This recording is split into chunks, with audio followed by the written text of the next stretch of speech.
That takes me to refunds, and Himanshu will quickly take us through the various situations that give rise to Situations that give rise to refund would be export, including deemed exports, unadjusted input credit, where output rate of tax is less than input rate of tax. So inverted rate structure primarily. Refund of pre-deposit in case of appeals or investigations, excess payment due to mistake or inadvertence, refund of tax payment on transactions by UN bodies. Please note, these are the only specific situations for refunds. But this refund has to be state-wide. Yes, yes.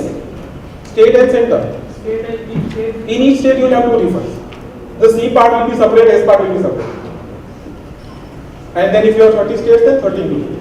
So that's why you go back to the initial slide. So that's where you see the multiplication of 70 types coming in. So we have to file nil return if no time. Yes, yes. Nil return is mandatory. So this is the process for filing a return. You have to file it online, and then there is a verification process, and thereafter you have to submit the bank reconciliations and the verification certificates of invoices. Thereafter there will be an assessment, after which the refund will be granted. So the process is similar. It starts online, goes offline. It is not totally online. The checks don't come online. All of that will have to be manual, and that's where the entire process will be there. And these are the documents which are expected to be given at the time. You have the most of unjust enrichment still sitting on your head. You will need a CS certificate that you have not passed the GST burden to someone else.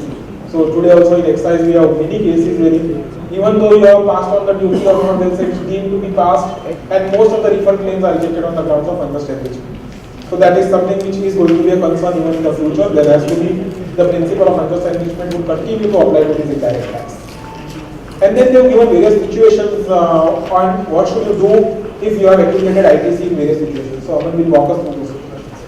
The reasons for accumulation of ITC would be first due to stock accumulation and capital goods. So whether refund will not be granted and such amounts needs to be carried forwarded to the next tax period. So this is a fundamental change from the current VAT regime, where if there is a purchase sale mismatch in a particular year, you are entitled for a refund. Here there is no entitlement for refund if the purchases are exceeding the sale in a particular year. Your ITC exceeds, fine, carry it forward. Next year, when you have an output tax, adjust it. That's it. You can't claim a refund on account of excess purchases or capital assets being purchased in a particular year. Yes. Second reason would be due to inverted duty structure. Refund will be granted after due audit and verification. To that extent, utilization of input tax credit for which refund has been claimed will be blocked. Right? So that is fine. Again, audit and verification is required. Next one. Accumulated credit on account of circumstance wherein liability to pay tax is under partial reverse charge mechanism. Refund granted if GST law provides for joint reverse charge mechanism. So this is something which was part of the business process report. The current law, the way it's drafted, we do not see a situation of a joint reverse charge mechanism or a partial reverse charge mechanism, and therefore perhaps this may not come into place to a large extent. So time frames of refunds again. Here we see the time frames for filing refund claim. Refund application should be filed within a period of 2 years from the relevant date. This relevant date would be under various circumstances varying depending on your type of refund. First case would be excess payment due to mistake or inadvertence. The relevant date shall be 2 years from the date of payment. GST paid or accumulated input tax credit in the case of export of goods by sea or air. The relevant date shall be date on which ship or the aircraft leaves India.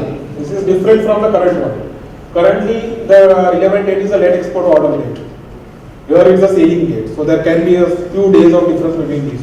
Yes, please go ahead. GST paid or accumulated input tax credit in the case of export of goods by land. So relevant date would be date on which goods pass the frontier. GST paid or accumulated input credit in case of export of goods by post. The relevant date shall be date on which goods are dispatched by the post office. In case of GST paid and accumulated input tax credit in case of deemed export of goods shall be the date on which return is filed. In another case of GST paid or accumulated input credit in case of export of service where completion happens before the payment is received, the relevant date shall be date of receipt of payment in convertible foreign currency. GST paid or accumulated input credit in case of export of service where payment is received in advance. In such case, the relevant date shall be date of issue of invoice. So it's more or less synchronized with what we currently have. Invoice or receipt, whichever is later. That is what we are trying to bring in this point number 6 and 7. Yeah. In case of finalization of provisional assessment, the relevant date shall be date of adjustment of tax after the final order. In case of refund in pursuance of appellate authority's order in favor of the taxpayer, the relevant date shall be date of communication of order. In refund due to unutilized input tax credit at the end of the tax period, the relevant date shall be end of financial year. Of course, this is something which they have said that this will be there, but the statutory provisions do not provide for a refund in that case. They have defined a relevant date, but there is no refund mechanism for it. So that's again a disconnect. One of the creases which needs to be ironed out. Deep export also there. Deemed export also, so that is one more creasing which is required. And the last case, in case of rejected goods, the relevant date shall be date of receipt of rejected goods. This again has no operational provision in the law. So these 2-3 things is something where there are relevant dates defined, but there is no mechanism for this.